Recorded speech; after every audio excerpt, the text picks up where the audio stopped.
this is a little intro clip just to let you guys know that yes, my face is super swollen in this video. I had just got the piercing done pretty much a couple days beforehand, so you'll have to forgive the swelling and the speech impediment, and that's all I've got to say. Enjoy! What up? I have a hat on. Can you see what it is? Oh, can you see what it is? Can you tell by the title? That's right. This is a review for Suicide Squad. Wow, I actually just accidentally stopped filming that video because I accidentally hit the volume button, but hey, it gave me a chance to fix my hat, which I do love this hat.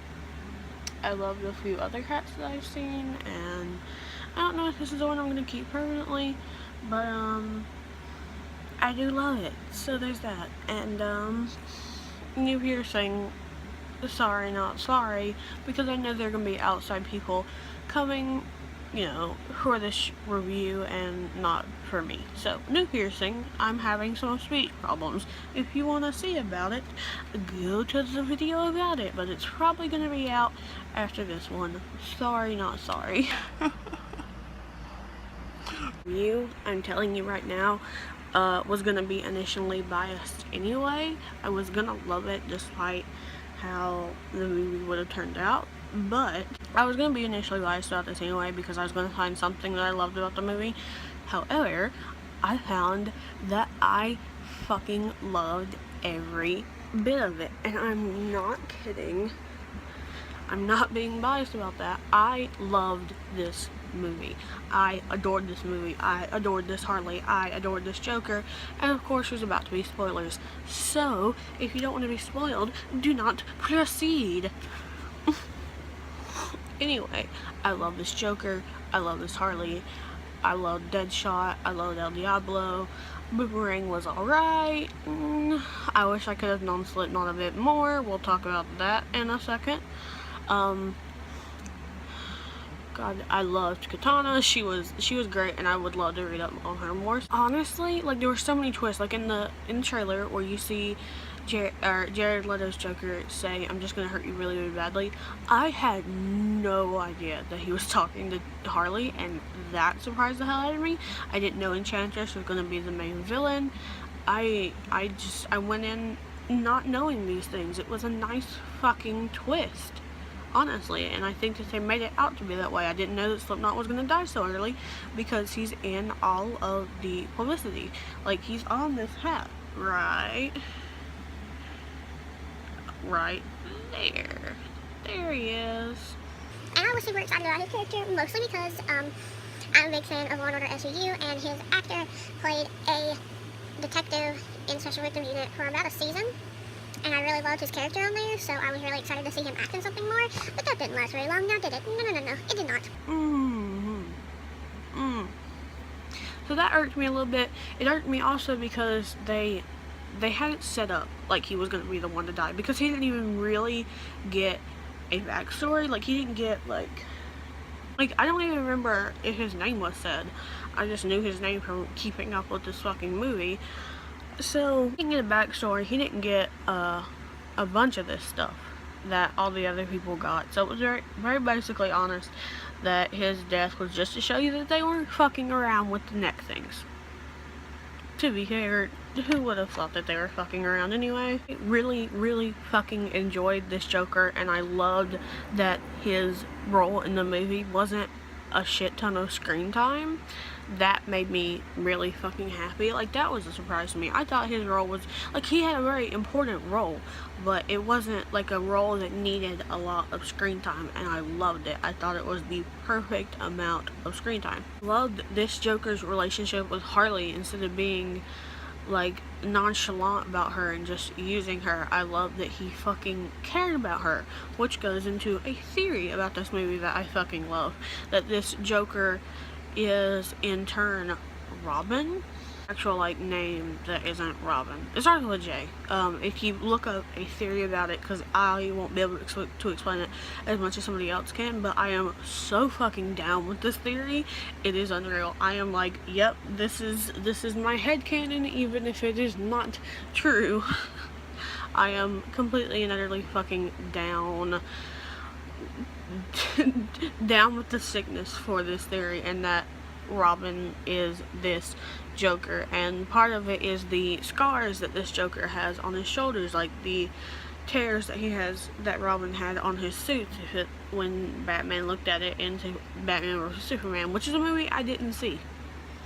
Sorry, not sorry. I don't like Superman. I really don't like Superman.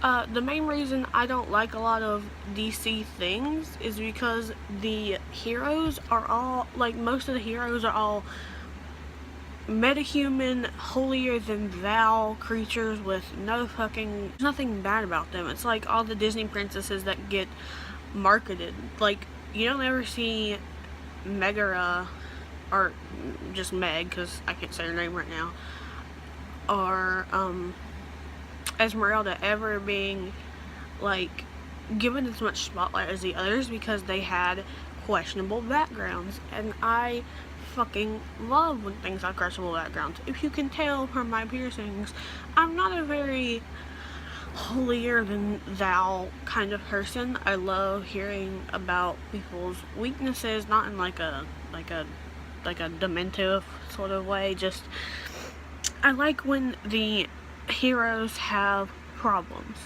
That makes me happy, because nobody is that perfect. It separates humanity from the characters, and because I have so many problems myself, I felt very connected with these people. And Harley is my favorite character, but Deadshot really hit home with me for a lot of reasons.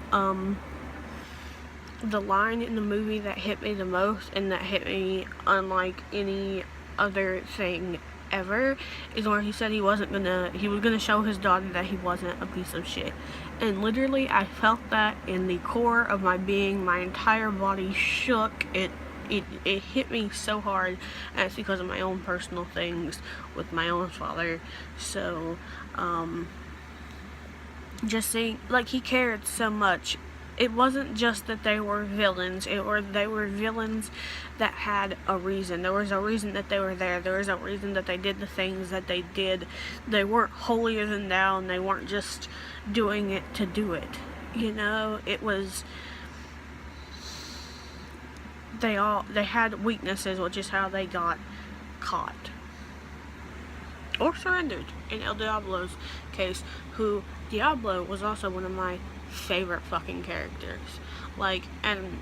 Something fucking terrible. But in the end, he owned up to it and couldn't believe in the fantasy, and he's like, no, there's no taking back in what I did. He took all the responsibility and even surrendered himself and wanted to stop using his powers because of it. And that was awesome as well. And Katana and her husband or boyfriend, her romantic interest, their soul being stuck in the sword, like, every bit of these people had a reason for the thing that they were doing, except for, really, I can't remember why Boomerang did what he did. Because, you know, I'm having so many issues with names right now. I hate it. He did it because of love. This dude over here, I don't know why Deadshot was there, because they didn't give him a fucking backstory, which still is always gonna piss me off. Killer Croc, and they explained it perfectly. He looked like a monster, and they made him into a monster because they treated him like a monster, and that's why he is the way that he is. Like, it's just like that in my favorite anime ever, which is Elfen Lied. It's spelled Lied. Elfen Lied. I call it Elfen Lied all the time, so. But, there's a reason in that anime, which is only like 12 or 13 episodes long, and I fully recommend it to anybody, especially if they enjoyed this movie, because there's a reason that they are the way that they are. It's because of the way that society treated them, and it just hits home. It hits completely home. This is not a movie for people who enjoy the holier than thou superheroes, because those just aren't realistic. You can't relate to them. It irks me how much you can't relate to them. Superman, I fucking hate Superman. The only reason I can tolerate Superman's existence is because of the song Kryptonite by 3 Doors Down. Because that song exists, and I love that song so much, I can tolerate Superman. But aside from that, I really can't, and I loved when Killer Croc said that he was beautiful. It was one of the best moments, honestly, because it just shows that even, like, he looks like a monster, so they treated him like a monster, but he still can believe that he is beautiful, even if he's just kidding around and it's like fake self-confidence. It just, I know people are gonna be like, you're making it into something I'm not, but I'm really not making it into something it's not. I loved Harley's backstory. I love seeing her jump into the vat. I love the fact that in this, she willingly jumped into the vat instead of being pushed in it. I know this Joker hurt her and, you know, made her insane like the other one, but he honestly cared about her, and I feel like that's partially because he is Robin, and I like the, you know, the explanation in that theory of him being Robin is that there's all these Joker tattoos on him and the damage tattoo to prove to him, you know, this is your new life. And there's like a bird tattoo over here, like as a remembrance of who he was, but he is now the Joker, and all these reminders are on his body that, you know, can't be removed. And, you know, I love the line in the theory that I watched that said there's just always two Jokers in a deck. And he's been the Joker in the past. And I really like the thought that he is Robin. It makes me so happy. And you see in the movie that it says Harley Quinn killed that Robin. But could she have killed him? Or maybe she thought she killed him, and the Joker that she was in love with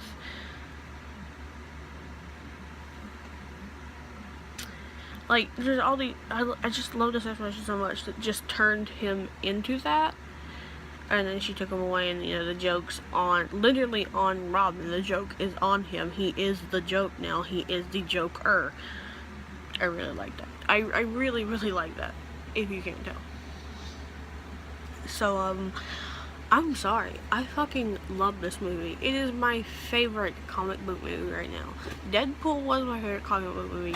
This is my favorite comic book movie. And you can talk all the shit you want about it.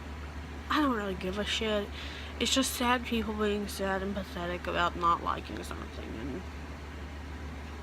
And to try and prove to me that shit is just sad on your part. Why can't people like things that you don't like?